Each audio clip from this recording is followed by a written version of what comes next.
Okay, கடந்த வகுப்புல பிள்ளைகள் இந்த மேந்தலை பகிர்வு செயல்முறையில ஒதுக்குதல் என்றா என்ன, எப்படி செய்யறது, பகிர்தல் என்றா என்ன, பகிர்தல்ல முதலாம் கட்ட பயிர்வு, இரண்டாம் கட்ட பயிர்வு, இந்த மூன்று விஷயத்தையும் இந்த மேந்தலை பகிர்வு அட்டவணையில எப்படி செய்யறது என்றதை பார்த்துலாம். மேந்தலை பகிர்வு செயல்முறை எடுத்தீங்க என்றால், மேந்தலை பகிர்வு செயல்முறை முதலாவது என்ன படிமுறை? திரட்டுதல். ஓகே, முதலாவது பக்கத்துல கம்ப்யூட்டர்ல பாருங்க. திரட்டுதல். இரண்டாவது படிமுறை ஒதுக்குதல். மூன்றாவது படிமுறை பகிர்தல். நான்காவது படிமுறை உறிஞ்சுதல். அப்ப திரட்டுதல் என்றது பிள்ளைகள் உங்களுக்கு வினாவாக தரப்படும். நூலாவணங்களை பெற்றுக்கொள்ளும். ஒதுக்குதல் என்றது நேரடியாக தெரிந்த கிரைய நிலையங்களுக்கு நாங்கள் கிரயங்களை ஒதுக்கீடு செய்யறது, உற்பத்தி மேந்தலை கிரயங்களை ஒதுக்கீடு செய்யும். பகிர்தல் என்றது தெளிவாக இனங்காண முடியாத கிரயங்களை நியாயமான அடிப்படையில பகிர்வு செய்யறது. அதுல முதலாம் கட்ட பகிர்வு கண்டா உற்பத்தி கிரைய நிலையம், சேவை கிரைய நிலையம் இரண்டுக்கும் பகிர்வு செய்யும்.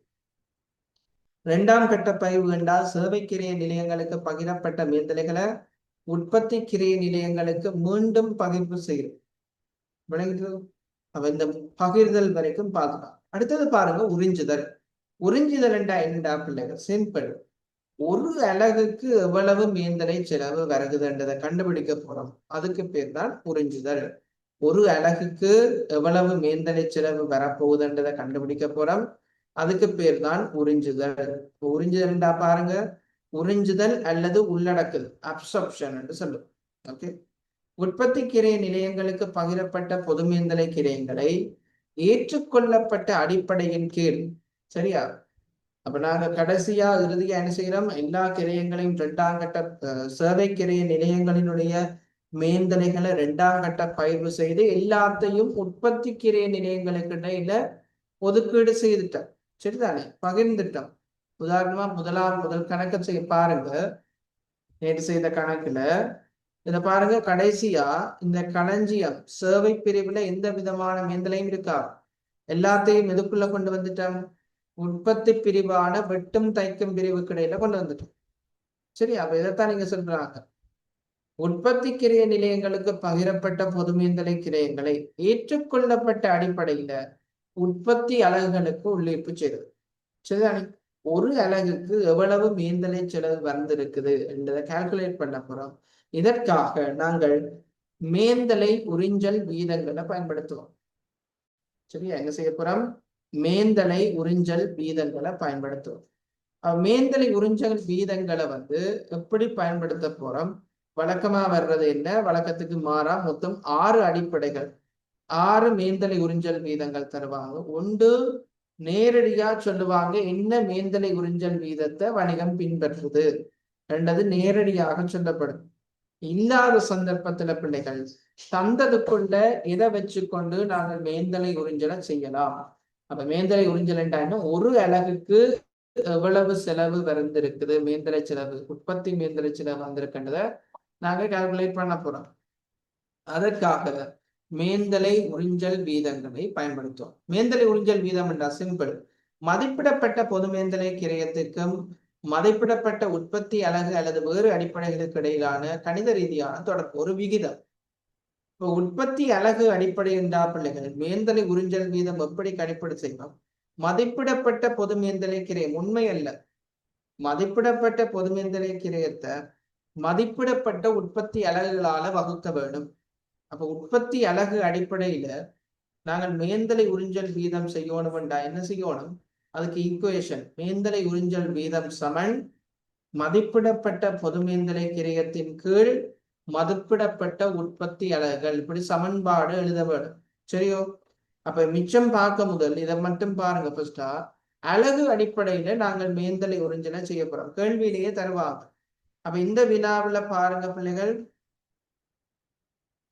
உற்பத்தி அலகு அடிப்படையில மேந்தலை உறிஞ்சல் வீதம் கணிப்பிட போறோம். அப்ப உற்பத்தி அலகு அடிப்படையில நாங்கள் மேந்தலை உறிஞ்சல் கணிப்பிட போறோம்னா பாதிடப்பட்ட மேந்தலை, பாதுவீடு கண்டது பிள்ளைகள் பட்ஜெட்டட் ஓவர்ஹெட்ஸ், ஆக்சுவல் இல்லை, உண்மை இல்லை. சரியா? நாங்க எஸ்டிமேட் பண்றோம் எவ்வளவு ஒரு அலகுக்கு வெட்டும் பிரிவுல செலவு வரும், எவ்வளவு ஒரு அலகுக்கு தைக்கும் பிரிவுல செலவு வரப்போகுது, மொத்தமாக உற்பத்தி மேந்தலை செலவு எவ்வளவு வரப்போகுது என்றதை நாங்க கால்குலேட் பண்ணி பார்க்க போறோம். அப்ப மேந்தலை உறிஞ்சல் வீதம் சமன் மேந்தலை உறிஞ்சல் என்ற ஒரு அலகுக்கு எவ்வளவு மேந்தலை செலவு வரப்போகுது. அப்ப அவங்க என்ன அடிப்படை என்றது தருவாங்க, தராட்டிக்கு தந்ததுக்குள்ள பொருத்தமான அடிப்படையை எடுக்கணும். கடந்த நாங்க நேற்று செய்த கணக்குல உற்பத்தி அலகு அடிப்படையில மேந்தலை உறிஞ்சல் வீதம் கணிப்பிட சொன்னா மதிப்பிடப்பட்ட மேந்தலை அல்லது பாதிடப்பட்ட மேந்தலையின் கீழ் பாதிடப்பட்ட அலகுகள் சமன்பாடு எழுதும். பாருங்க, நாங்க வெட்டும் பிரிவுக்கு எவ்வளவு மேந்தலை செலவு வரமென்று மதிப்பிட்டு இருக்கோம். 1,3650. சரியா? 1,3650. தைக்கும் பிரிவுக்கு பாருங்க எவ்வளவு மேந்தலை செலவு வரமென்று மதிப்பிட்டு இருக்கோம். 2,31,750. உற்பத்தி செய்யப்பட்ட அலகுகள் பாருங்க, இந்த வருடம் ஜனவரி மாதம் 1000 தைக்கப்பட்ட ஆடைகளை உற்பத்தி செய்வதற்கான செலவு. அப்ப இந்த செலவு எத்தனை ஆடைகளுக்குரியது? 1000 ஆடைகளை உற்பத்தி செய்வதற்கான செலவு. ஓகே, அப்ப பாதிடப்பட்ட மேந்தலை கிரியத்தை பாதிடப்பட்ட உற்பத்தி அலகுகளால வகுக்கிறோம். வகுத்தாப்பிள்கள் இங்க மேந்தலை உறிஞ்சல் வீதம் வெட்டும் பிரிவு தைக்கும் பிரிவுக்கு எப்படி வரப்போகுது? வெட்டும் பிரிவுக்கு பாருங்க, இதை வகுத்தீங்கன்னா எவ்வளவு வரும்? 103 ரூபாய் 65 ரைட்டுதான். 103 ரூபாய் 65 வரும். தைக்கும் பிரிவுக்கு வகுத்து பாருங்க, 213 ரூபாய் 75 இருக்கு.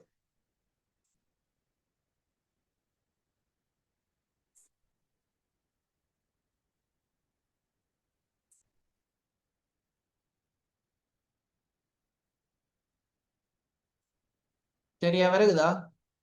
வெட்டும் பிரிவுல 103 ரூபாய் 65, தைக்கும் பிரிவுல 213 ரூபாய் 75. இதனுடைய கருத்து என்னன்னு பாருங்க. இதுல உதாரணம் போட்டிருக்கேன். வெட்டும் பிரிவு எடுத்துக்கொண்டால் வெட்டும் பிரிவுல ஓர் அலகினை செயல்முறைக்கு உட்படுத்தும் போது ஒரு அலகை செய்வதற்கான செயல்முறை, ஒரு அலகை நாங்க ப்ரோசஸ் பண்றோம், முடிவு பொருளாக மாத்திரம் என்றா அதற்காக ஏற்படக்கூடிய மேந்தலை செலவு எவ்வளவு வரப்போகுது? ஓர் அலகினை வெட்டும் பிரிவில் செயல்முறைக்கு உட்படுத்தும் போது 103 ரூபாய் 65 உற்பத்தி மேந்தலை செலவாக ஏற்படுது. வெட்டும் பிரிவு இந்த 103 ரூபாய் 65 என்ன விளக்கம் என்றது இதுல இருக்கு. இதே போல பிள்ளைகள் நாங்கள் தைக்கும் பிரிவு எடுத்துக்கொண்டால் தைக்கும் பிரிவில்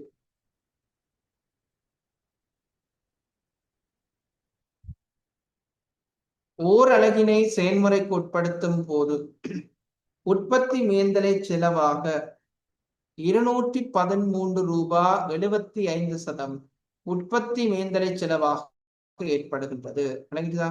இப்போ 213 ரூபாய் 75 என்ன விளக்கம் இருக்குது? ஒரு அலகு நாங்கள் ப்ரோசஸ் பண்ணக்குள்ள, அதாவது மூலப்பொருளை முடிவு பொருளா மாத்திக்குள்ள தைக்கும் பிரிவுல ஒரு அலகுக்கு எவ்வளவு செலவு போகுது? உற்பத்தி மேந்தலை செலவு. மிச்ச செலவுகளை பத்தி இங்க கதைக்குது. உற்பத்தி மேந்தலை செலவு எவ்வளவு போகுது பாத்தீங்கன்னா தைக்கும் பிரிவுல 213 ரூபாய் 175 இருக்கு. அப்ப இந்த ரெண்டையும் சேர்த்து நாங்கள் எப்படி சொல்லலாம்டா, இந்த ஆடை உற்பத்தி நிறுவனத்துல ஓர் அலகினை செயல்முறைக்கு உட்படுத்தும் போது, சரியா, ஒரு அலக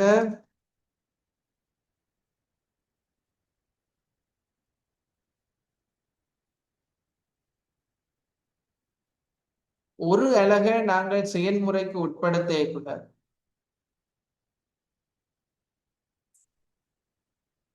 ஓர் அலகு ஆடையினை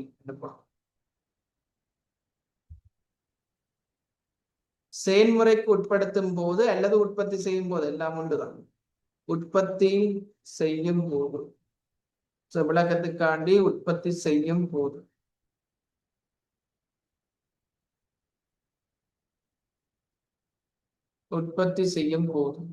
எவ்வளவு மொத்தமா செலவு வரப்போகுது? ரூபாய்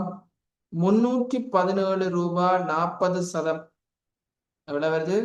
317 ரூபாய் 40. ரெண்டையும் கூட்டி பாருங்க. உற்பத்தி மேல்தலை செலவாக ஏற்படுது. இதுல கண்டுபிடிக்கிற மேல்தலை உறிஞ்சல் வீதம். இந்த மேல்தலை உறிஞ்சல் என்னன்னு சொன்னா, ஒரு அலகுக்கு எவ்வளவு மேல்தலை செலவு ஏற்படுதுன்றதை கண்டுபிடிக்க போறோம். அதுக்காக நாங்கள் என்ன செய்யணும்? மேல்தலை உறிஞ்சல் வீதத்தை கணிப்பிடப்படும். மேல்தலை உறிஞ்சல் வீதம் 6 அடிப்படை இருக்கு. இதுல நாங்கள் முதலாவது பார்க்கிறது உற்பத்தி அலகு அடிப்படை. உற்பத்தி அலகு அடிப்படை என்றால் பாதிரப்பட்ட மேல்தலை கிரயத்தை பாதிரப்பட்ட அலகுகளான வகுப்போம். வெட்டும் பிரிவுல 103 ரூபாய் 65 செலவு போகுது. தைக்கும் பிரிவுல 203 ரூபாய் 75 செலவு போகுது. அப்ப மொத்தமா எங்களுக்கு ஓரலகு ஆடையை உற்பத்தி செய்வதற்கான உற்பத்தி செலவு, உற்பத்தி மேல்தலை செலவு 317 ரூபாய் 40 இருக்கு. ஓகே, எழுதி கொள்ளுங்க பிள்ளைகள் எல்லாரும். தெளிவா சமன்பாடு போட்டு ஸ்கிரீன் நீட்டா இருக்கும் நம்புறேன். சோ உங்களோட கொப்பியும் இந்த ஸ்கிரீன்ல எப்படி இருக்குதோ தெளிவாக இருக்கணும். எழுதி கொள்ளுங்க சமன்பாடுகளை போட்டு.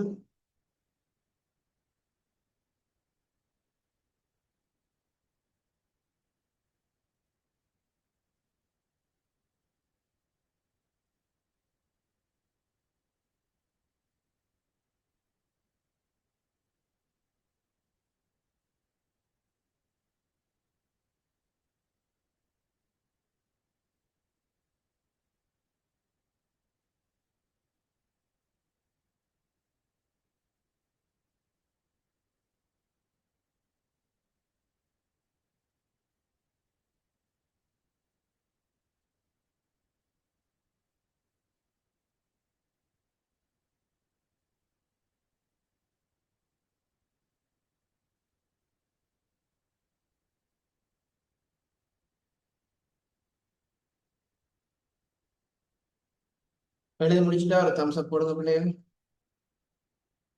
தெளிவா எழுதி கொள்ளுங்க. எழுதி முடிச்சுட்டா ஒரு தம்ஸ் அப் போடுங்க.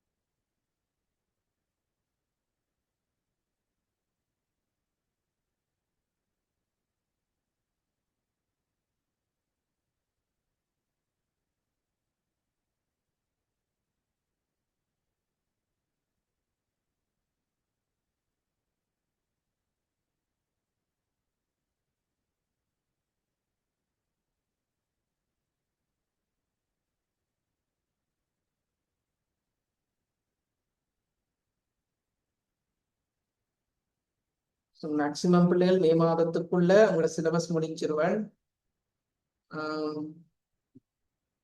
திருப்பி நீங்க திருப்பி படிச்சீங்கன்னா சரி, திருப்பி திருப்பி படிச்சீங்கன்னா சரி.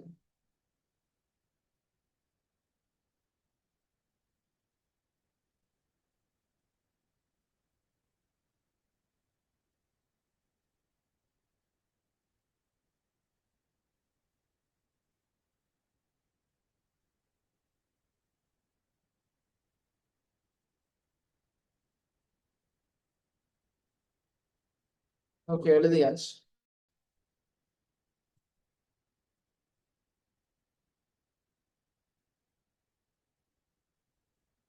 இதுவரைக்கும் கல்வி அமைச்சினுடைய அறிவித்தலின்படி வித்யா ஆகஸ்ட் மாதம் தான் பரீட்சை நடக்கும். 10ஆம் தேதி. என்ன திருப்பி திருப்பி ரிப்பீட் பண்ணி இருக்காங்க. எதுவும் மிராக்கல்ஸ் நடந்தா தான் தெரியும், இல்லைன்னா சொல்ல இல்லாது. 2-3 தரம் அதை போஸ்ட் பண்ணி சொல்லி இருக்காங்க, சொன்ன டைமுக்கு நடக்கும். ஸோ ஆகஸ்ட் செகண்ட் ஷே எடுக்கிற ஆக்களுக்கு ஏதாவது ஒரு ஒரு நன்மை அளிக்கணும்ன்றதுக்காண்டி சில நேரம் பிந்தி போறதுக்கு. ஏன்னா இப்பதான் எக்ஸாம் ரிசல்ட்ஸ் வந்தது. ஸோ குறைஞ்சது வழக்கமா ஒரு எக்ஸாம் ரிசல்ட்ஸ் ஒரு 6 மந்த்துக்கு பிறகு தான் எக்ஸாம் மாறுது. ஸோ அப்படி ஏதாவது ஒரு சலுகை கொடுப்பாங்களா இருந்தால் சம்டைம் போஸ்ட்போன் ஆகலாம், ஆனால் சொல்லலாம். இல்லை அவங்களுக்கும் அந்த சலுகைகள் எதுவும் இல்லை என்ற சந்தர்ப்பத்தில், அந்த பெனிஃபிட் இல்லை என்ற சந்தர்ப்பத்தில் ஆகஸ்ட் மாதம். 105 நாளோ 104 நாளா எத்தனை நாள் இருக்கு பாப்போம். யாராவது கெட்டிக்கார பிள்ளைங்க சொல்லுங்க. ஆகஸ்ட் 10ஆம் தேதிக்கு எத்தனை நாள் இருக்கு பிள்ளைகள்? இவ்வளவு நேரத்துக்கு விட வந்திருக்கணும். நீங்களே எண்ணிக்கொண்டு இருக்கணும் நாட்கள்.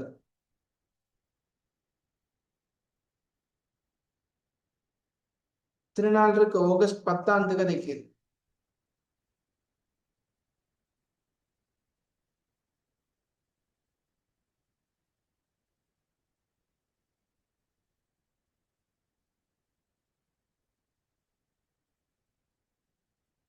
நூற்றி பத்து. ஓகே,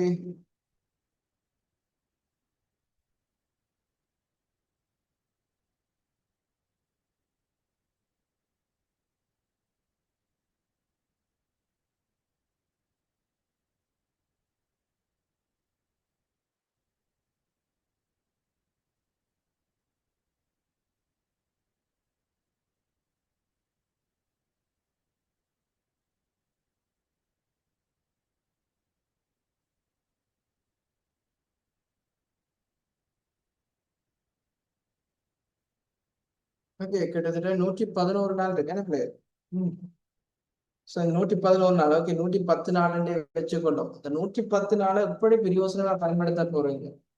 எவ்வளவு தூரம் உடலை வருத்தி மனதை வருத்தி என்ன பிள்ளை வீட்டாக்கள் ஃபங்க்ஷன் போனா போகக்கூடாது, வீட்டுல இருந்து படிக்கணும். ஏன்னா உடலை வருத்துறது நித்திர வரும், ஒன்றும் செய்யலாது. நித்திர வரும், பசிக்கும், ஏன்னா இரவு முடிச்சிட்டு கேட்கும், சாப்பிடுங்க அது பரவாயில்ல. நித்திர வந்தாலும் கஷ்டப்பட்டு முடிச்சிருந்து கண்ணுக்கு தான் வெளியா இருக்கும். ஸோ ரெகுலரா நீங்கள் படிக்கணும். சரிதானே? எவ்வளவு ஹார்ட் ஒர்க் செய்றீங்களோ அதுக்கு பலன் கிடைக்கும் கட்டாயமா.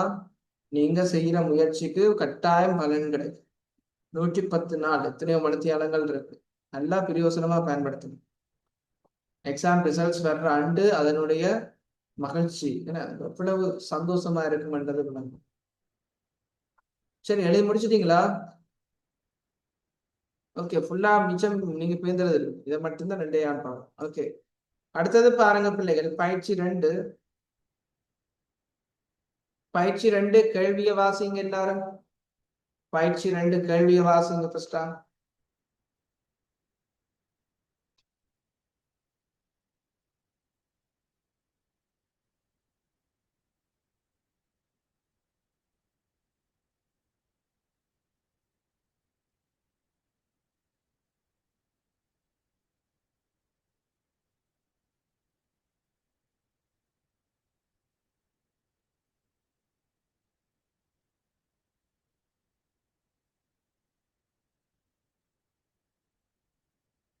பயிற்சி 2ல கேள்விய வாசிங்க.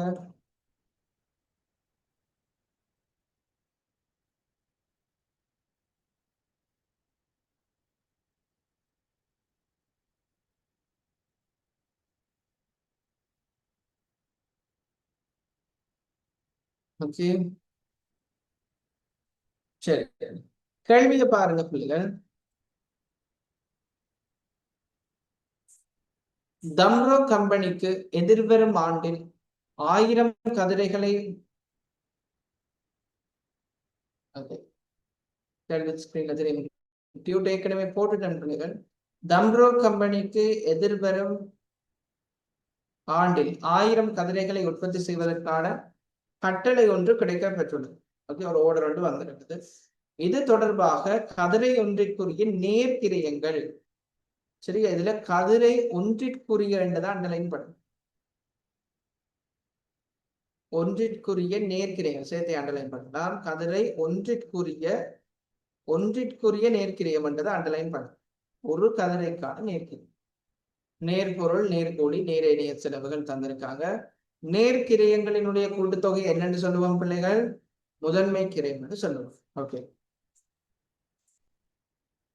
அடுத்தது தம்ரோ கம்பெனியின் தளபாட உற்பத்தி தொடர்பாக எதிர்வரும் வருடத்திற்கான மதிப்பீடுகள். அப்ப எதிர்வரும் ஆண்டுல 1000 கதிரைகளை உற்பத்தி செய்ய எதிர்பார்க்குது. அந்த 1000 கதிரை தொடர்பான செலவுகளை பத்தி தந்திருக்காங்க. அப்ப இங்க பாருங்க, வணிகத்தினுடைய தொழிற்சாலையை 3ஆக வகுத்து காட்டியிருக்காங்க. ஓகே, ஒன்று உற்பத்தி பிரிவுகளாக ஏபி என்ற பிரிவுகளும், சேவை பிரிவாக எஸ் என்ற பிரிவும் இயங்கிக் கொண்டு இருக்குது. ஓகே, இந்த உற்பத்தி பிரிவு சேவை பிரிவுகள் தொடர்பாக நேரில் கூலி, நேரில் ஏனைய செலவு, நேரில் பொருள். இந்த நேரில் என்றா என்னன்னு சொன்னால் மேந்தலையை குறைக்கும். நேரில் என்றது என்னத்தை குறைக்கும்? மேந்தலையினை குறைக்கும். அப்ப இந்த தொழிற்சாலையில காணப்படுகின்ற ABS என்ற பிரிவுகள் தொழிற்சாலைக்குரியது பிள்ளைகள். ஆகவே இந்த இதுல குறிப்பிடப்பட்டிருக்கின்ற நேரில் கூலி, நேரில் இணைய செலவு, நேரில் பொருள் எல்லாமே கட்டாயம் உற்பத்தி மேந்தலை செலவுகளாக இருக்கும். அப்ப தொழிற்சாலைக்குரிய மேந்தலைகள் எல்லாம் உற்பத்தி மேந்தலை செலவுகளாக இருக்கும். சரியோ? அப்ப இங்க வெளிப்படையாக இந்த நேரில் கூலி சம்பந்தமாக ஏக்கு எவ்வளவு, பிக்கு எவ்வளவு, எஸ்க்கு எவ்வளவு, நேரில் இணைய செலவுகள் ஏக்கு எவ்வளவு, பிக்கு எவ்வளவு, எஸ்க்கு எவ்வளவு. அடுத்தது நேரில் பொருள் ஏக்கு எவ்வளவு, பிக்கு எவ்வளவு, எஸ்க்கு எவ்வளவு தந்திருக்காங்களா இல்லையா? தந்திருக்காங்க. அப்ப தந்திருக்காங்க என்றால் இந்த செயல்முறைக்கு பேர் என்ன பிள்ளைகள்? யாராவது வெளிப்படையா தெரியுது. ஒவ்வொரு பிரிவுகளுக்கும் எவ்வளவு மேந்தலை செலவு என்று தெரியும் என்றால் அதுக்கு பேர் நாங்க என்ன சொல்றோம்? மேந்தலை பயிற்சி செயல்முறையில இதுக்கு என்ன பேர் சொல்றோம்? ஒதுக்குதல் என்று சொல்றோம். ஏன் தெளிவாக ஒவ்வொரு கிரிய நிலையங்களுக்கும் எவ்வளவு செலவு என்றது வெளிப்படையாக தெரியுது. ஓகே, தொடர்ந்து பாருங்க பிள்ளைகள். எதிர்வரும் ஆண்டிற்கான மதிப்பிடப்பட்ட ஏனைய பொது மேந்தலைகள் வருமா? இந்த ஏனைய பொது மேந்தலை ஏற்கனவே நான் போன கேள்வி மாத்தி விட்டுனான். ஏனைய பொது மேந்தலைகளை ஏனைய உற்பத்தி பொது மேந்தலை என்று சேஞ்ச் பண்ணிக்கொள்ளும். ஏனைய பொது மேந்தலைகளை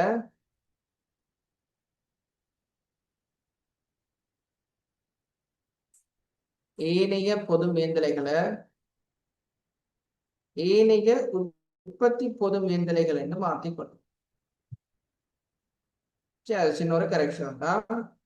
ஏனைய உற்பத்தி பொது மேந்தலைகள் பாருங்க, இயந்திர பெருமான தேவை இருக்கு, ஊழியர் செலவு இருக்குது, கட்டட வாடகை இருக்கு. இது மொத்தமா இருக்கு. இந்த மொத்தம் தொடர்பாக ஏக்கு எவ்வளவு, பிக்கு எவ்வளவு, எஸ்க்கு எவ்வளவுன்றது தனித்தனியா தரையில. அப்ப தனித்தனியா தராட்டிக்கு நாங்கள் தான் என்ன செய்யணும்? நியாயமான ஒரு அடிப்படையில பகிர்வு செயல்முறையை செய்யணும். முதலாம் கட்ட பகிர்வு, இரண்டாம் கட்ட பகிர்வு செய்யணும். அதை விட ABS தொடர்பான மேலதிக தகவல் தந்திருக்காங்க. சேவைத்துறையின் கிரயம் உற்பத்தி துறைகளுக்கிடையே ஒன்றுக்கு ஒன்று என அடிப்படையில் பகிரப்படும். அப்ப இது ஏன் தந்திருக்காங்கண்டா, இதுக்கு பக்கத்துல பிராக்கெட்டுக்குள்ள எழுதி கொள்ளுங்க, இரண்டாம் கட்ட பகிர்வுக்காக. சரி, அதுல பிராக்கெட்டுக்குள்ள எழுதி வைங்க. இந்த வசனம் என்னத்துக்காண்டி தந்திருக்காங்க? சேவை பகுதியினுடைய கிரயம், இதுவும் எஸ் தான்.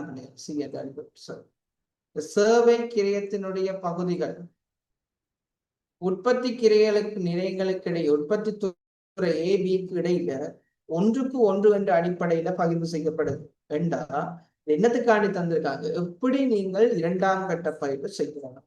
ஓகே, அடுத்தது பாருங்க, பொதுமேந்தலை கிரயம் நேர்கூலி மனத்தியாளர்களின் அடிப்படையில் புரிஞ்சப்படும். அப்ப இங்க சொல்லியிருக்காங்க, இங்க முதல் கேள்வியில அழகு அடிப்படையில மேந்தலை உறிஞ்சல் நடந்தது. இங்க நேர்கூலி மனத்தியாளர்களின் அடிப்படையில உறிஞ்சல் நடந்தது. உங்க டியூட்ல சாரி பிள்ளைகள், இதுல நான் டியூட்ல இதுவும் அந்த நேர்கோழி தான். இதையும் ஒருக்கா சேஞ்ச் பண்ணி கொடுங்க. உங்களுக்கு மாத்தின டியூட் மாறி அனுப்பிட்டேன் போல இருக்குது.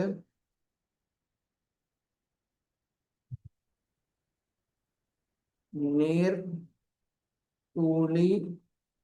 மனத்தியாளம்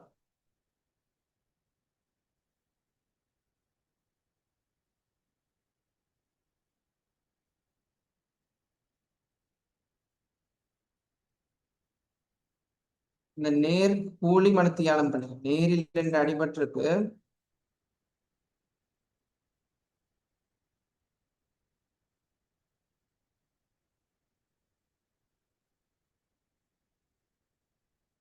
சரியா? நேர்கூலி மனத்தியாளம்.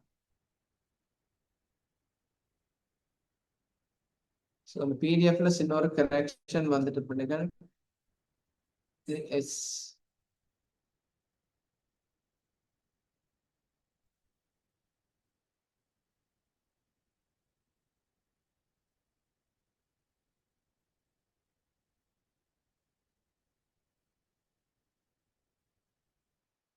சரி. பொதுமேந்தலை கிரயங்கள் நேர்கூலி மனத்தியாளங்களின் அடிப்படையில் உறிஞ்சப்படும். நேர்கூலி மனத்தியாளம் என்றார்கள் நேர் ஊழியர்கள் உற்பத்தியோட தொடர்புடையதாக பெரும்பாலும் இந்த ஏபி பிரிவுல அதிகளவான சில வணிகங்கள் எடுத்த பிள்ளைகள் ஊழியர்களினுடைய சரிவின் அடிப்படை ஊழியர்கள் தான் அங்க அந்த உற்பத்தி செய்யறதுல அதிக பங்காற்றலாம். சில நிறுவனங்கள் எடுத்தீங்கன்னா மெஷின்ஸ் தான் கூடுதலான இம்பாக்ட் பண்ணி கொண்டது விளையுது. அப்ப இங்க எது பொருத்தமா இருக்குதோ அதை உங்களுக்கு தருவாங்க. இங்க வெளிப்படையா சொல்லி இருக்குது நேர் கூலி மனத்தியால் அடிப்படையில உறிஞ்சல் செய்யப்பட வேண்டும். அடுத்தது ஏ பிரிவுல 8 நேர் கூலி மனத்தியாலமும் பி பிரிவுல 6 நேர் கூலி மனத்தியாலம். உங்களோட கியூட்ல எப்படி இருக்கு? நேரில் என்ற அடிபட்டிருக்கு.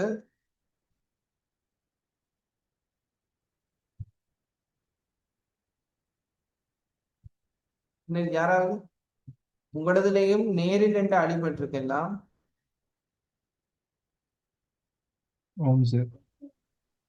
ஓகே பரவாயில்ல. ஓகே அந்த டியூட்ல சின்ன ஒரு சேஞ்ச் பண்ணினா மாத்தா டியூட் அனுப்பிட்டோம் போல இருக்கு. ஓகே இதற்கு எல்லாமே நேர் தானா? நேரில் நேர் நேர் கூலி மனத்தியாலம், இங்கேயும் நேர் கூலி மனத்தியாலம் டியூட்ல மாத்தி பண்ணணும்.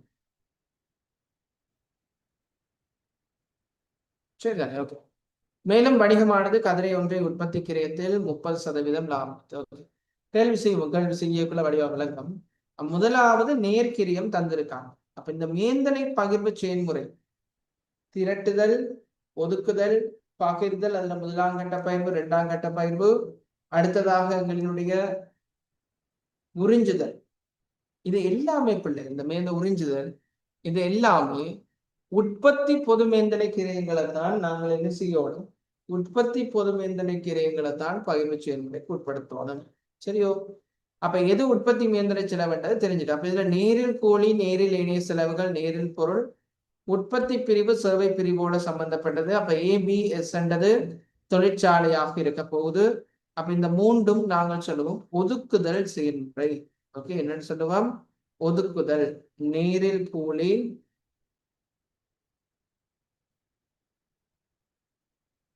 அட்டவணை மேந்தலை பகிர்வு அட்டவணை அடிங்க பிள்ளை இன்ட்ரெஸ்டா?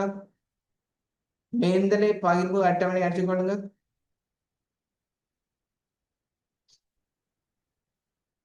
ஒரு 10 வரையில் அடிங்க மேந்தலை பகிர்வு அட்டவணை அல்லது மேந்தலை பகிர்வு கூற்று ஏதோ ஒன்று. விவரம் பகிர்வு அடிப்படை பெறுமதி. இங்க உற்பத்தி பிரிவாக ஏயும் பியும் இருக்குது, சேவை பிரிவாக எஸ் இருக்குது.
ஓகே முதலாவது நாங்கள் செய்ய வேண்டியது ஒதுக்குதல் செயல்முறை. அப்ப நேரில் கூலி, நேரில் ஏனைய செலவுகள், நேரில் பொருள், இது மூன்றும் வெளிப்படையா தெரியுது எவ்வளவு எவ்வளவு உள்ளது. நேரில் கூலி, நேரில் பொருள்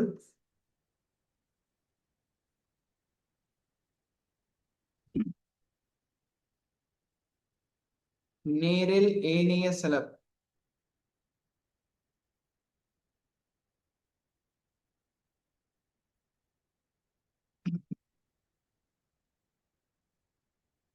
நேரில் கூலி பாருங்க பிள்ளைகள், ABS 360 120 20 வெளிப்படையா தந்திருக்காங்க.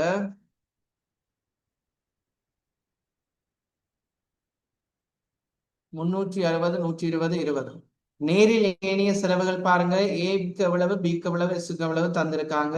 இப்ப நீங்கள் எதுவித அடிப்படையிலும் பிரிச்சு கொடுக்க தேவை. இப்ப அதுக்கு பேர் தான் என்னன்னு சொல்லுவோம், ஒதுக்குதல் என்று சொல்லுவோம். ஓகே,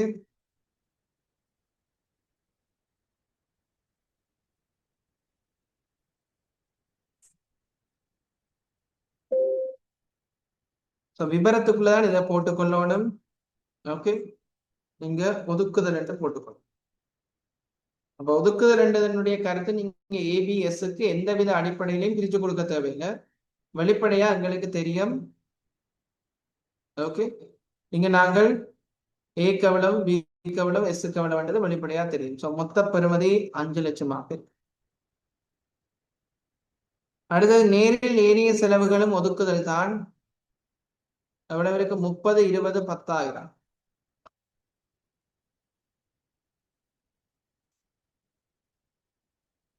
30 20 10,000.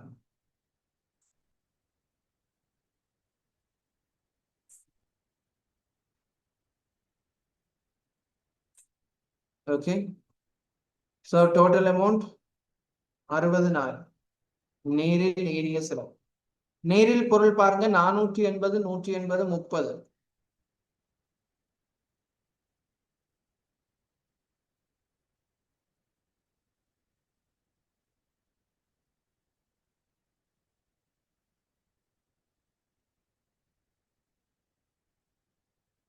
டோட்டல் 690,000.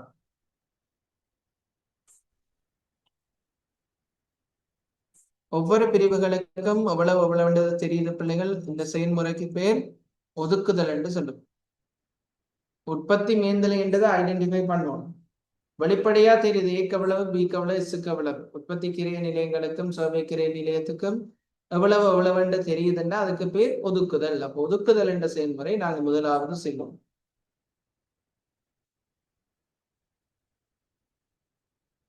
அடுத்தது, எதிர்வரும் ஆண்டிற்காக மதிப்பிடப்பட்ட ஏனைய உற்பத்தி பொதுமேந்தலைகள் பாருங்க. இயந்திர பெருமான தேய்வு 4 லட்சம் என்று மட்டும் தந்திருக்காங்க. இயந்திர பெருமான தேய்வு, இயந்திர பெருமான தேய்வு 4 லட்சம் என்று தந்திருக்காங்க பிள்ளைகள். ஆனா ஏக்க எவ்வளவு, பிக்கு எவ்வளவு, எஸ்க்கு எவ்வளவுன்றது தரையில். அப்ப இயந்திர பெருமான தேய்வு நாங்கள் எப்படி பிரிச்சு எடுக்கணும், இயந்திரத்தினுடைய கிரயத்தின் அடிப்படையில். அப்ப நான் ஏற்கனவே சொன்னான், தந்ததுக்குள்ள மிக பொருத்தமான அடிப்படை இயந்திரத்தினுடைய கிரயம். அப்ப இயந்திரத்தினுடைய கிரயம் பாருங்க, 125 70,000 5000. இதை சுருக்கினா அப்படி வரும் பிள்ளைகள், 125 70 5. இதை சுருக்கினா அப்படி வரும், 5 சுருக்குங்க. 1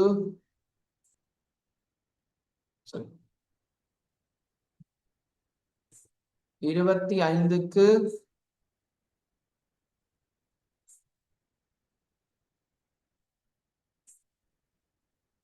16க்கு 1 ஆஃப் எவ்வளவு வருது,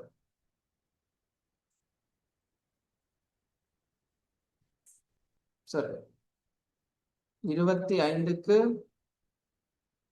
16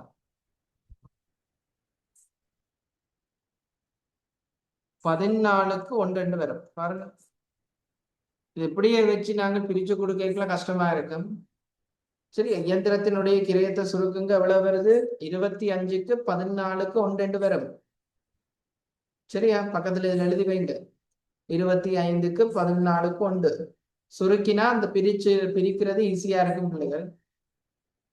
ஓகே, எப்படி பிரிச்சு கொடுக்க போறோம், ABSக்கு இடையில 25க்கு 14க்கு 1 என்ற அடிப்படையில பிரிச்சு கொடுக்க போறோம்.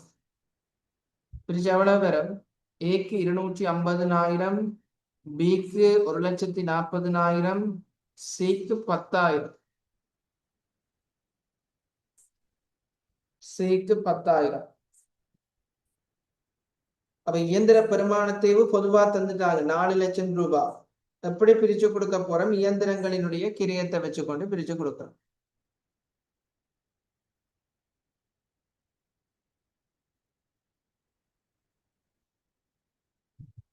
அடுத்தது பாருங்க பிள்ளைகள்,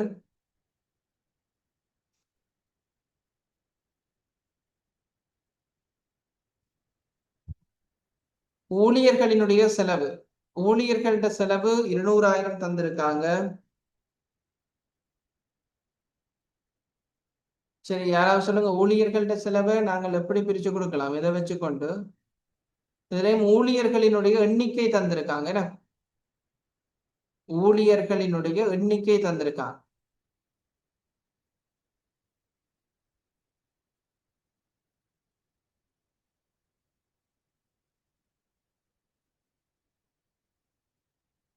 ஊழியர்களினுடைய எண்ணிக்கை அப்ப சுருக்கி பாருங்க. ஊழியர்களினுடைய எண்ணிக்கைய 6க்கு 3க்கு 1 என்று வரும். ஊழியர்களினுடைய எண்ணிக்கை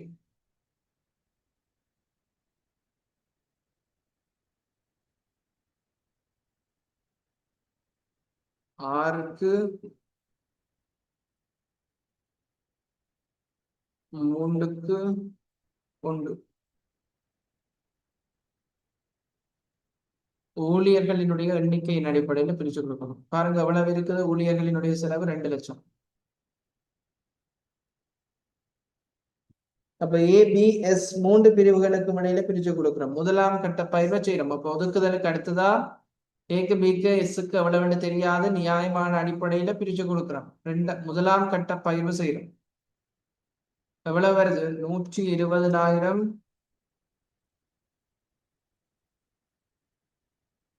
60,000, 20,000 என்று வருது.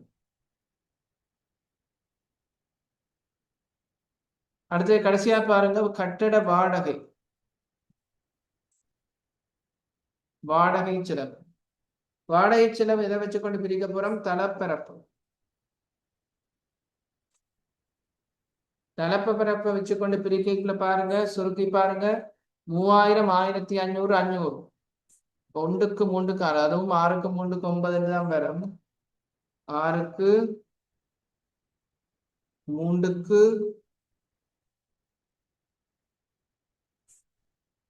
1. தரப்பரப்பை வச்சுக்கொண்டு பிரிக்க போறோம். எவ்வளவு இருக்குது? மொத்தம் 3 லட்சம் ரூபாய்.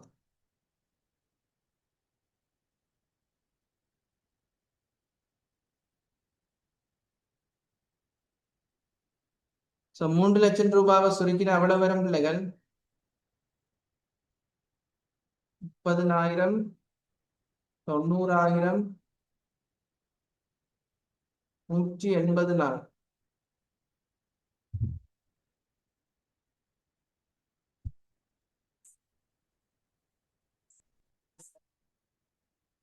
சோ இதுல பாருங்க பிள்ளைகள், லைட் ப்ளூ கலர்ல காட்டுறது இந்த செயல்முறைக்கு பேர் என்ன? ஒதுக்குதல் என்ற செயல்முறை. ஏன் ஒவ்வொரு பிரிவுகளுக்கும் எவ்வளவு செலவு கண்டது வேறுபடுத்தி இனங்காணக்கூடியதா இருக்குது. அதுக்கு கீழே நாங்கள் இப்ப செய்த எல்லோ கலர்ல காட்டுறோம். இயந்திர பிரமாண தேவை, ஊழியர் செலவு, வாடகை. உற்பத்தி பிரிவு சேவை பிரிவுக்கு எவ்வளவுன்றது தெரியாது. ஆகவே நாங்கள் உற்பத்தி பிரிவுக்கும் ஒதுக்கி கொடுக்கிறோம், சேவை பிரிவுக்கும் ஒதுக்கி கொடுக்கிறோம். அதுக்கு பேர் முதலாம் கட்ட பகிர்வு. இது எழுதுறையில சும்மா விளக்கத்துக்காண்டி எழுதி காட்டுறேன். விளக்கத்துக்காக எழுதி காட்டுறேன்.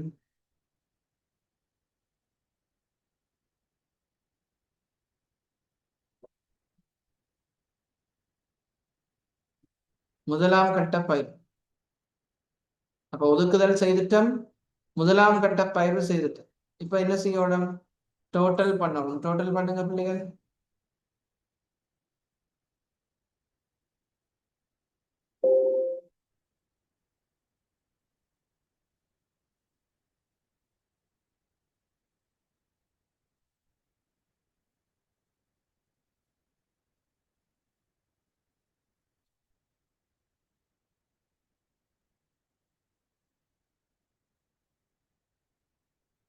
டோட்டலா செக் பண்ணுங்க, உங்களுக்கும் சரியா வருதாண்டு.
சரியா பிள்ளைகள், சரியா வருதா கூட்டுத்தொகை?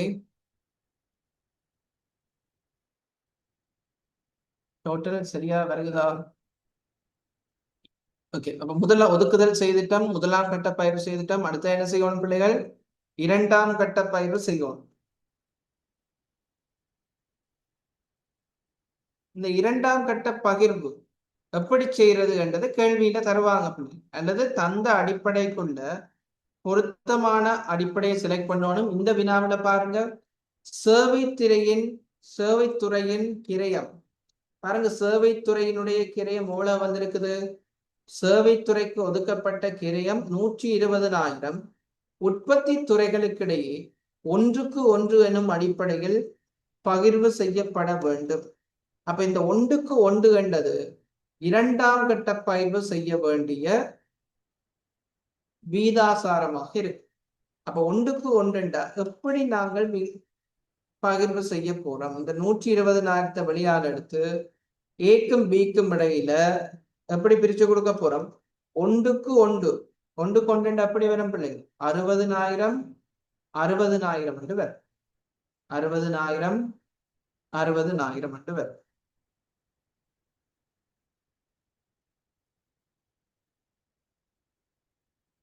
சோ டோட்டல் பாருங்க, ஏக்கு திரட்டிய பொதுமேந்தலை கிரயம் 1,480,000, பிக்கு 670,000,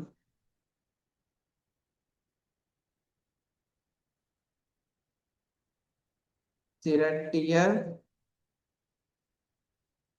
பொது மேந்தலை கிரயம்.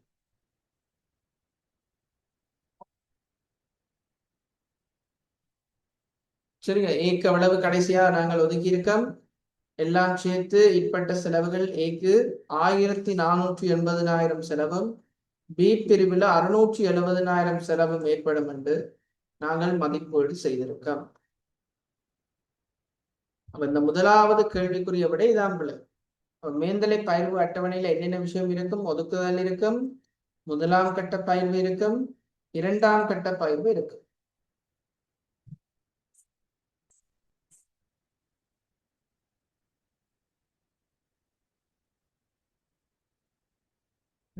ஏதாவது விளங்குதா? ஜனீர், வித்யா, திஷாலி, குரு, வித்யா ஏற்கனவே வந்திருந்தா விளங்கும் என்று நம்புறேன். கராட்டிக்கு ஒரு பிரச்சனை, ரெக்கார்டிங் பார்த்துட்டு வாங்க.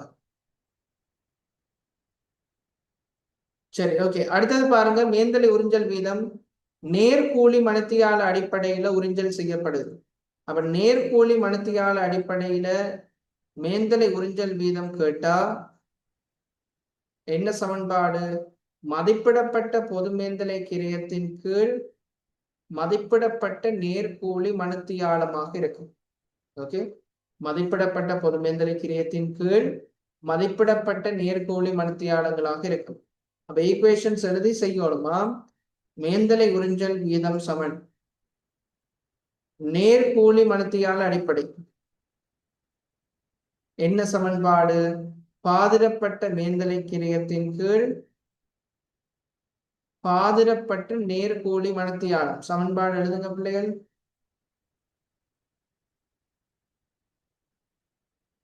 பாதிரப்பட்ட மேந்தலை கிரயத்தின் கீழ் பாதிரப்பட்ட நேர்கோழி மணத்தியாலம். பாதிரப்பட்ட மேந்தலை கிரயம் ஏக்கு பாருங்க எவ்வளவு ஏற்பட்டிருக்கு, 1480.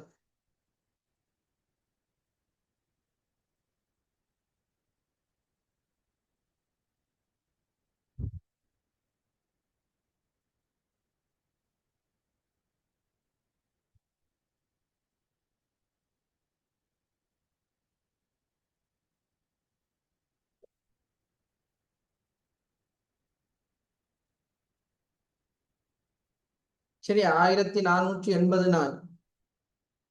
பி பிரிவுல பாருங்க பிள்ளைகள், திரட்டி பாதிரப்பட்ட பொதுமேந்தலை கிரயம் 6,70,000 இருக்கு. ஏ பிரிவுல நேர்கோழி மணித்தியாலம் எவ்வளவு தந்திருக்காங்க, இதுல பாருங்க 3700 மணித்தியாலம். 3700 மணித்தியாலம் H. பி பிரிவுல பாருங்க 3350 H.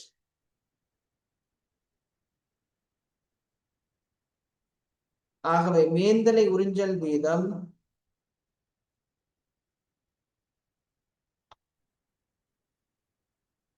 ஏ பிரிவுல 400 மணித்தியாலமாக 400 ரூபாவாக இருக்கு. ரூபாய் 400 per hour. என்ன பிள்ளை, ஒரு மணித்தியாலத்துக்கு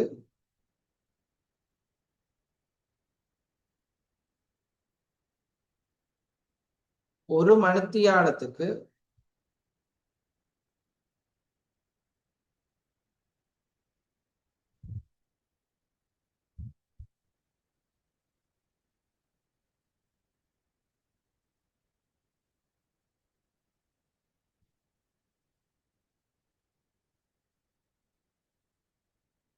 400 ரூபாவாக இருக்கு. பேர் அவர் போடுங்க பிள்ளைகள், விளக்கத்துக்காண்டி. தனியா 400 போட்டாலும் ஓகே, ஃபைன் தான். 400 ரூபாய் இங்க மணித்தியாலத்தால பிரிக்கல, 400 ரூபாய் பேர் அவர் என்றது வேணும்.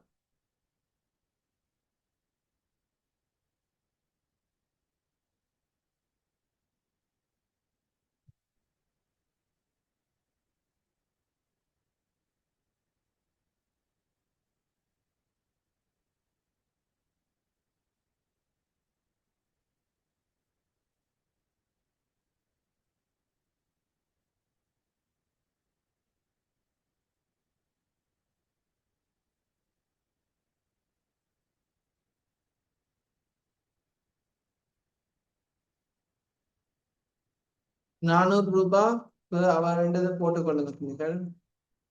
அது இதே மாதிரி பி பிரிவுக்கு மேந்தலை உறிஞ்சல் வீதம் எவ்வளவு வருது, 200 வருது.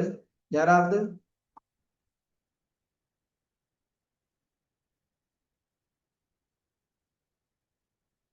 பி பிரிவுல 200 வருது பிள்ளைகள்.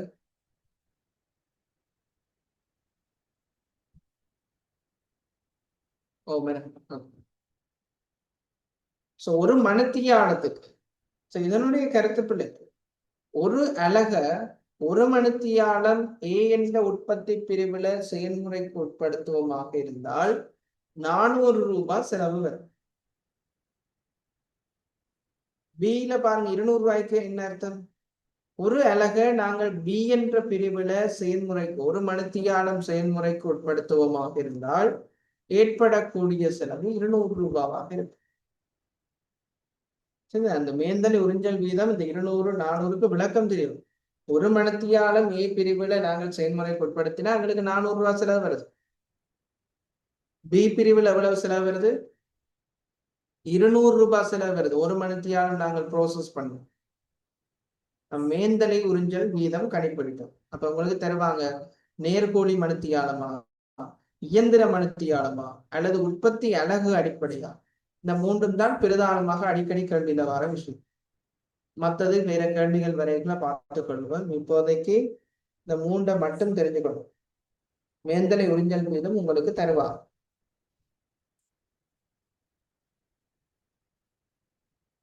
ஓகே, அடுத்தது பாருங்க பிள்ளைகள், மூன்றாவது கேள்வி, கதிரை ஒன்றிற்கான உற்பத்தி கிரயம். உற்பத்தி கிரயம் எப்படி கணிப்பிடுவோம்? முதன்மை கிரயத்தோட என்ன, முதன்மை கிரயத்தோட உற்பத்தி பொதுமேந்தலை செலவுகளை கூட்டினா எங்களுக்கு என்ன கிடைக்கும்? உற்பத்தி கிரயம் கிடைக்கும். இதனால படிச்சோம். கதிரை ஒன்றுக்கான நேர்பொருள், நேர்கோழி, நேரேனைய செலவு தந்திருக்காங்க பாருங்க. 700, 1000, 100 நேரடியா தந்திருக்காங்க. கதிரை ஒன்றிற்கான 700, 1000, 100. ஆகவே கதிரை ஒன்றிற்கான முதன்மை கிரயம் எவ்வளவு வரும் பிள்ளைகள்? 1800 ரூபாய் வரும். 1800 ரூபாய் வரும். விளங்கிதா? இப்ப உறிஞ்சப்பட்ட மேந்தலை அல்லது உற்பத்தி மேந்தலை, இந்த உற்பத்தி மேந்தலைக்கு இன்னொரு பேர் தான் உறிஞ்சப்பட்ட மேந்தலை. வடிவா பாருங்க. ஏ பிரிவுல ஒரு மணித்தியாலம் செயல்முறைக்கு உட்பட்டா எவ்வளவு செலவு வரும்? 400 ரூபாய் செலவு வரும். அப்ப இதுல சொல்லியிருக்காங்க, வடிவா பாருங்க பிள்ளைங்க. கதிரை ஒன்று ஏ பிரிவின் கீழ் 8 நேர்கோழி மணித்தியாலமும், பி பிரிவின் கீழ் 6 நேர்கோழி மணித்தியாலமும் செலவிடப்படுகின்றது. அப்ப ஏ பிரிவுல எத்தனை மணித்தியாலம் தேவைப்படுது இந்த கதிரையை முடிக்கிறதுக்கு? 8 மணித்தியாலமும், பி பிரிவுல 6 மணித்தியாலமும் செலவழிக்கப்படுது. அப்ப ஏ பிரிவுல பாருங்க, ஒரு மணித்தியாலம் செலவழிச்சா என்ன, ஒரு மணித்தியாலம் ப்ரோசஸ் பண்ணினா எவ்வளவு செலவு வரும் என்று கணிப்பிட்டு இருக்கோம்? 400. அப்ப ஏ பிரிவுல எத்தனை மணித்தியாலம் செலவழிக்க போறாங்க? 8 மணித்தியாலங்கள் செலவழிக்க போறாங்க. ஒரு மணித்தியாலம் ஏ பிரிவுல செலவு எவ்வளவு? 400 ரூபாய். ஆகவே பிள்ளைகள் 8 மணித்தியாலத்துக்கு ஏ பிரிவுல எவ்வளவு செலவு போடும்? 3200 ரூபாய் ஏ பிரிவுல செலவு ஏற்படும். உற்பத்தி மேந்தலை செலவு அல்லது உறிஞ்சப்பட்ட மேந்தலை செலவு ஏற்படும். பி பிரிவுல பாருங்க, 6 மணித்தியாலம் செயல்முறைக்கு உட்படுத்தப்படுது ஒரு கதிரை. பி பிரிவுல ஒரு மணித்தியாலம் ப்ரோசஸ் பண்ண 200 ரூபாய் செலவு போகுது. பி பிரிவுல பாருங்க 6 மணித்தியாலம் செயல்முறைக்கு உட்படுத்தப்படுது. ஆகவே பி பிரிவுல உறிஞ்சப்பட்ட மேந்தலை அல்லது உற்பத்தி மேந்தலை எவ்வளவு வரும் பிள்ளைகள்? 3200 ரூபாய் செலவு. அப்ப இங்க மணித்தியாலங்கள் தரைகளை எப்படி செய்யறோம்? அப்ப ஏ பிரிவுல 8 மணித்தியாலம் ஸ்பெண்ட் பண்றாங்க ஒரு கதிரையை செய்யறதுக்குன்னா, ஒரு மணித்தியாலம் ஸ்பெண்ட் பண்ணா 400 ரூபாய் செலவு வரும் கால்குலேட் பண்ணிருக்கு. அப்ப 8 மணித்தியாலத்துக்கு 3200 ரூபாய். அதே போல பி பிரிவுல 6 மணித்தியாலம் ஸ்பெண்ட் பண்றாங்க, ஒரு மணித்தியாலம் ஸ்பெண்ட் பண்ணா 200 ரூபாய் செலவு வரும் கால்குலேட் பண்ணிருக்கு. ஆகவே மொத்தமாக கதிரையினுடைய உற்பத்தி மேந்தலை செலவு எவ்வளவு வரும்? 4400 ரூபாய். எவ்வளவு வரப்போகுது? 4400 ரூபாய். ஆகவே பிள்ளைகள் மொத்தமா கதிரையினுடைய உற்பத்தி கிரயம் 6200 ரூபாய். முதன்மை கிரயம் பிளஸ் உற்பத்தி மேந்தலை அல்லது உறிஞ்சப்பட்ட மேந்தலை கிரயம் ரெண்டையும் கூட்டினா என்ன வரும்? கதிரை ஒன்றினுடைய உற்பத்தி கிரயம் வரும். சரி, அப்ப இங்க உறிஞ்சப்பட்ட மேந்தலை அப்சார்ப்ட் ஓவர்ஹெட்ஸ் எவ்வளவு? 8 மணித்தியாலம் உறிஞ்ச வேஸ்ட். மொத்த மணித்தியாலத்துல ஒரு கதிரை செய்யறதுக்கு 8 மணித்தியாலம் சக் பண்ணிப்போம், அப்சார்ப் ஆகும். பி பிரிவுல 6 மணித்தியாலம் அப்சார்ப் ஆகும். மொத்தமா உழவு செலவு. ஓகே, எழுதி கொள்ளுங்க. கடைசி கேள்வி, கிரயத்தில் 30% லாபம் வச்சா விற்பனை விலை, கிரயத்துல லாபம் வைக்கிறாங்கன்னா கிரயத்தை 100%, லாபம் 30%, விற்பனை விலை 130%. கிரயம் 6200. ஆகவே 6200 8060 ரூபாய் விற்பனை விலையாக இருக்கு. கிரயத்துல லாபம் வைக்கிறாங்கன்னா கிரயத்தை 100% எடுக்கணும், அவ்வளவுதான். உற்பத்தி கிரயத்துல சொல்லிட்டார், உற்பத்தி கிரயம் 6200 ரூபாய். சரியா? ஓகே, எழுதி முடிச்சுட்டு லீவ் ஆகலாம். அடுத்த கேள்வியை ட்ரை பண்ணிட்டு வாங்க, விளங்கப்படுத்துறேன். ஏதாவது இதுல கேட்கணும்ன்றா கேட்கலாம். தயவு செய்து ஒழுங்கா எழுதி வைக்கணும். பாருங்க, நேரா வடிவா தெளிவாத்தான் எழுதி பண்றேன். ஒழுங்கா கொப்பியில் எழுதுங்க. அடுத்தடுத்த கேள்வி செய்ய விளங்காதெல்லாம் விளங்கி கொண்டு போகும். எதுவும் டவுட் இருந்து கேட்கணும்டா கேட்கலாம். எதுவும் டவுட் இருந்து கேட்கணும்டா கேட்கலாம். இல்லாட்டிக்கு எழுதி முடிச்சுட்டா நீங்க லீவ் ஆகலாம்.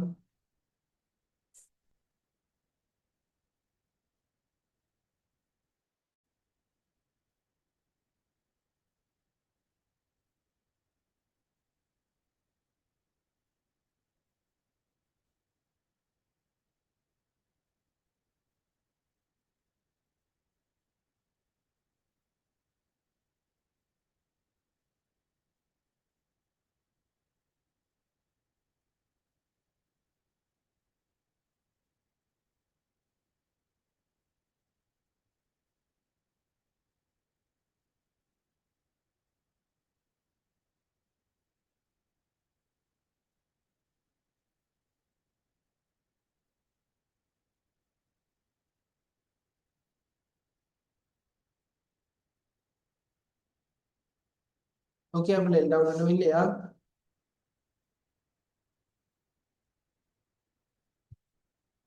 வீட்டை பார்த்துட்டு வாங்க, என் டவுட் இருந்தா கேளுங்க. ஒழுங்கா தெளிவா செய்யுங்க, பாடம் விளங்கும், கட்டாயம் விளங்கும். விளங்குற வரைக்கும் நான் விளங்கப்படுத்தி விடலாம். ஓகே, பாய், குட் நைட்.